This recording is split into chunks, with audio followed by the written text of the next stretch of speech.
I beg of thee, permit me to set sail. I am a treasure hunter. I need not concern myself with such matters. How canst thou say such a thing? Our companions have need of our aid. And besides, there is treasure to be found on the land too, is there not? Did I not say I will reward thee most handsomely if thou wouldst return our king to us from the mountains to the north? Alas, I cannot. The mountains are thick with monsters, and the good sister doth unnerve me besides. So much for the adventurer who did claim to have slain all the lords of the deep. Then to whom are we to turn, I ask thee? Greetings, good townsfolk. We would fain roam the world freely and without hindrance. Might we perchance avail ourselves of one of the fine ships docked thereabouts? Hast thou neither eyes nor ears, foolish boy? Now is hardly the time for such questions. Forgive us. You do indeed seem perturbed. Might we ask what troubles you so? It began when a certain nun appeared in the town and asked if she might stay a while. Aye, and being who we are, we did make her most welcome. She soon began to preach to the townsfolk, drawing a larger congregation each day. Ere long, she was joined by a friend, a most suspicious fellow claiming to be a merchant, and the two did gather yet more of our friends and neighbors to their unorthodox sermons. Eventually, they did lead a good number of them off to the mountains with the promises of great riches and fulfillment of their every wish. And among their number was my own dear daughter. Oh, woe is me! I can hardly sleep from fretting. Our only hope is that some brave soul might journey north and lead our loved ones homeward. Then look no further. A band of just such brave souls stands before you. You would aid us in our time of need? Why, thank you. It will be our pleasure. Wait here, and we'll return ere long. But before we depart, if I might ask, why would a woman of the club behave in such a manner? What? Why indeed? I did ask her the same thing, and she said unto me that she was simply carrying out the wishes of another, though she did not say who.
The Almighty see how ye toil day and night for the good of your neighbors, and it vexeth him to his very core.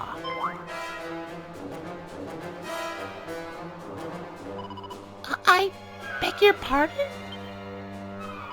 Mayhap it was not your intent to sin, but sin you have, to whittle away the strength which the Almighty has gifted thee is the height of blasphemy. To give is to have one's purse plundered, To love thy neighbor is to love thy robber. What is she? Yet fear not, for you can still be saved. All you must needs do is banish the wicked kindness that plagues your hearts. Give of yourselves no more. Rather, take back what's rightfully yours. This is the path to true strength and lasting bliss.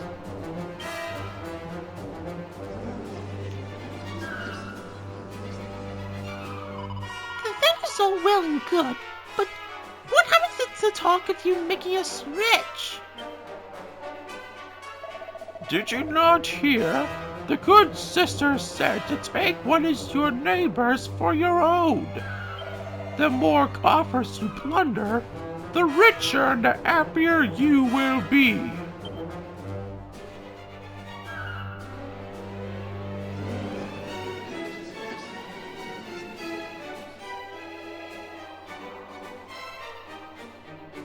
I see scant value in happiness attained by another suffering.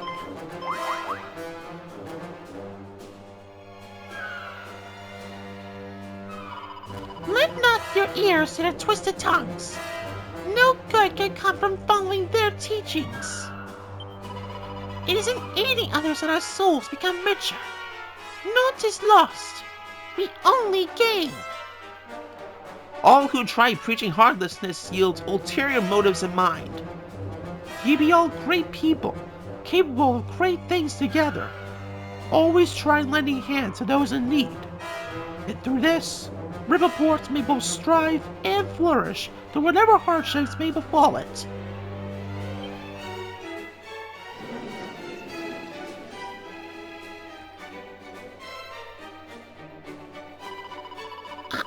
I agree.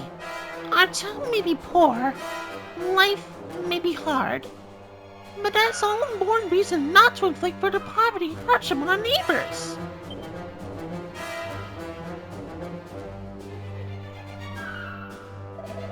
Here, here. Come then. Let's repair to Riverport. Your friends and family will sign themselves of worry.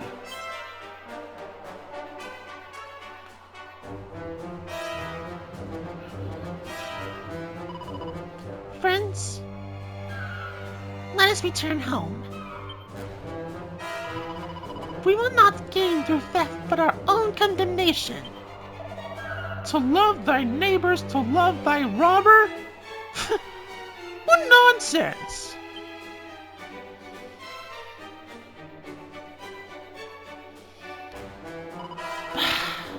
I knew she was lying from the first.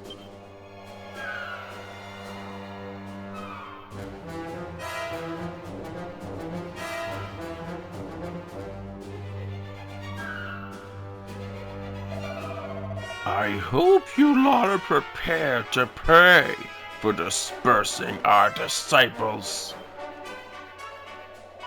Poor lost lambs. May they rejoin the flock someday. What flock? Well, if you really want to know...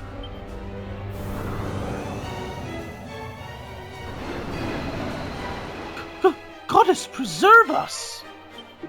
We serve the Almighty, and it is time you learn true strength of those who do not squander their gifts.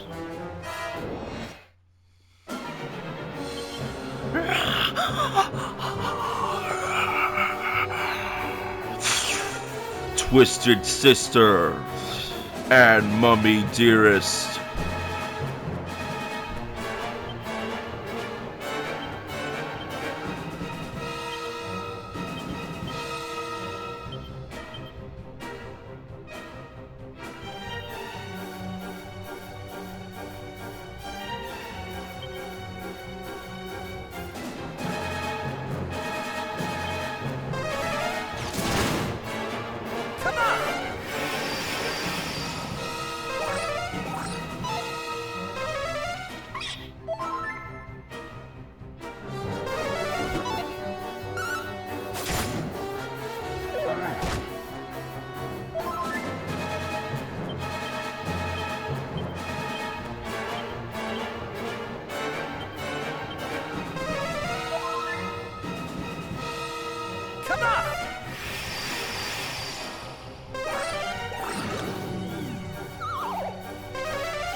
together.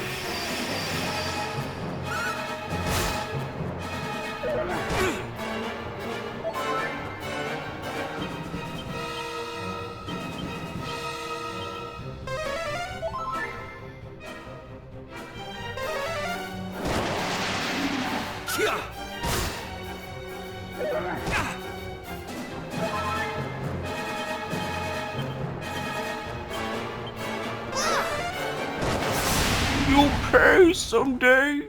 You'll pay.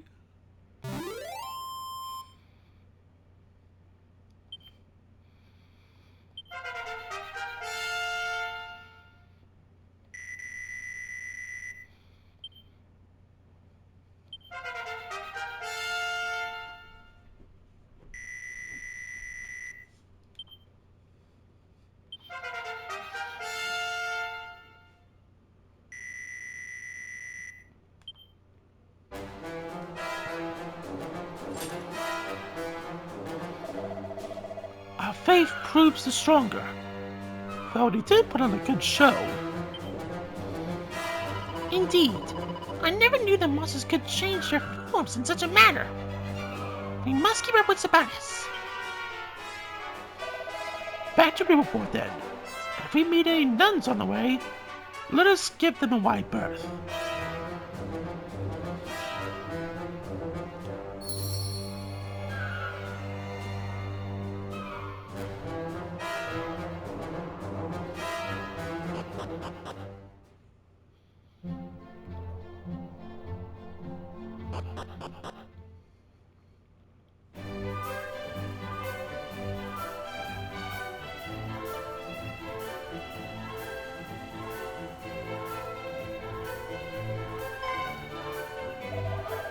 Behold, the brave heroes return, who did see our kinsfolk safely home, just as they promised. My precious daughter is restored unto my bosom at last. I know not how to thank you. Our lives here are not easy, and thus were we tempted by the tales of a life less marred by hardship. It is not difficult to see how good Sister did convince us so made followers of so-called Promised Land. We were not for your timely intervention. We might never have seen the deception for what it was. Well, we are only glad we have service, good lady.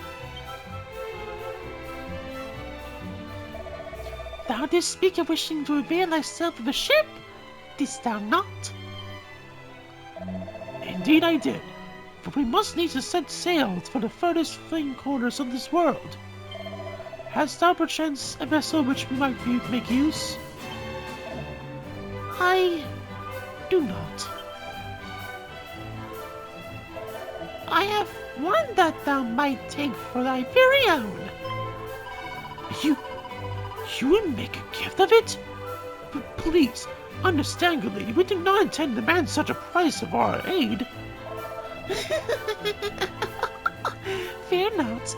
I do not mean to suggest that you did. But to say that we've feared our loved ones might never return to us would be to understand the case most lightly. And our gratitude, as a consequence, is great indeed. Please, 'tis the least you can do. Huzzah! A new ship of our very own! Thank you. The cause in which we travel is one of vital import. Your gift will fur and most slightly, I assure you. It sounds a weighty quest indeed, but please, a single boat is no so great a sacrifice as all that. We ask only that you raise our hearty cheers, you weigh anchor, and set sail for adventure, as is the custom of the sailors in this very town. And we shall do it, with pleasure. But the vessel must be rigged and provisioned first. Pray, lay thy weary head to the end while the work is done. Indeed, and do not even think to try to proffer coin from thy lodging. The innkeeper will not scare of it.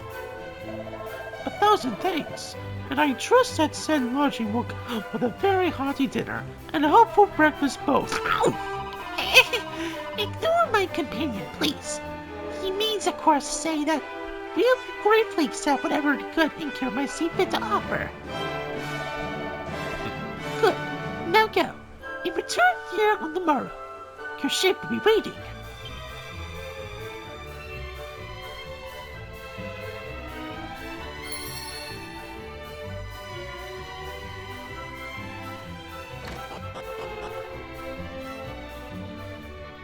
Greetings all.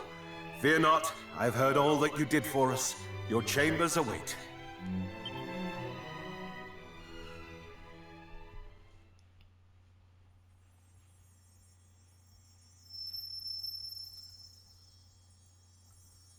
Hear me, Hans of Earth.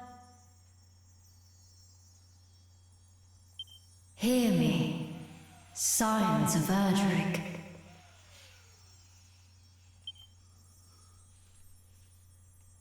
The wheels of fate have been set in motion. And so, you must spread your wings and journey across the sea. Great dangers await, but you must face them, for there are those who need your help.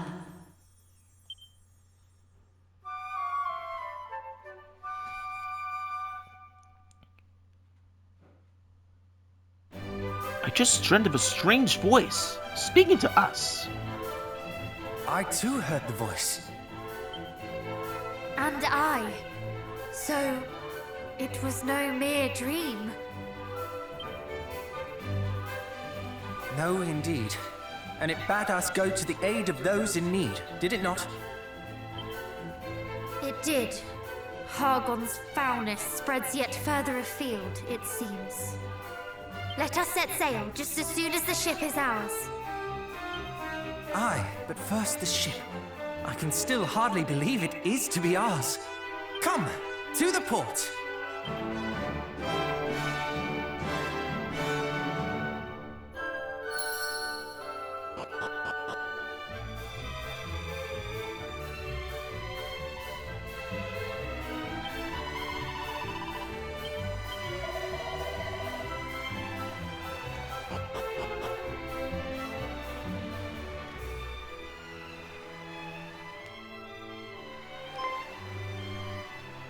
And there you are at last. Your ship awaits, young heroes. Hurrah! You must accept our deepest thanks. No, it is you who must accept ours. Return to us here whenever you so wish, and may fortune follow you o'er the waves.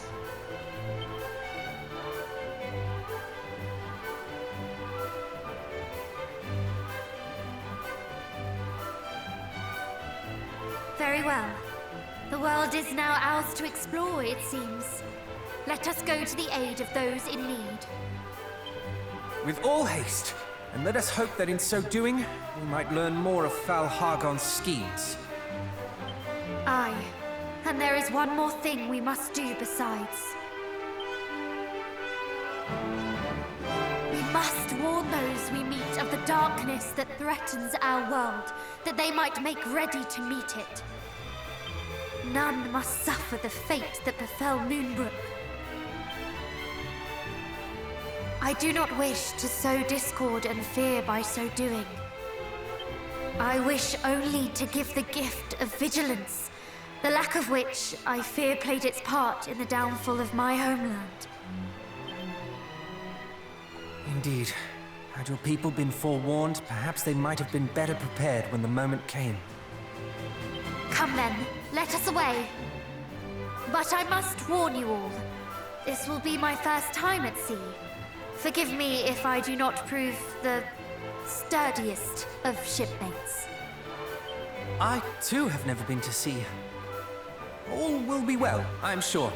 And even if it is not, we can at least console one another.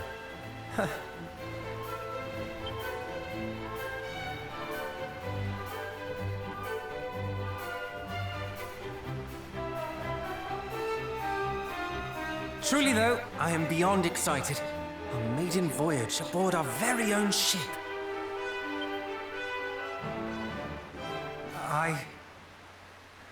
A moment, if you would. I do not wish to suggest that all is fun and games. The world is in peril, this I know full well. And you have lost much, dear cousin. It cannot be easy. Forgive me. I suppose it is not becoming of the scions of the great hero to take pleasure in the execution of their duties. And yet, I cannot help but feel my heart skip a beat in anticipation of the adventure to come. Am I a heartless rogue? An uncaring monster? Would you say the same of me if I told you that I enjoy our time together? That I smile yet more with each and every passing day? True, I have but recently lost my father and my people both. But does a moment of levity in spite of that make me a monster?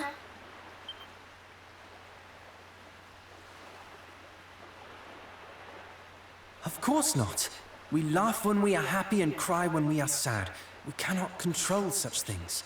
Nor would I wish us to. Then you have your answer, and I thank you for it.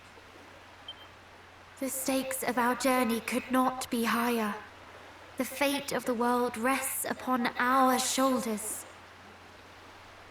But this should not, cannot mean that we spend every waking moment weighed down by the impossible seriousness of it all. If we wish to face the journey ahead with hope in our hearts, are we wrong for doing so? No. We are merely human.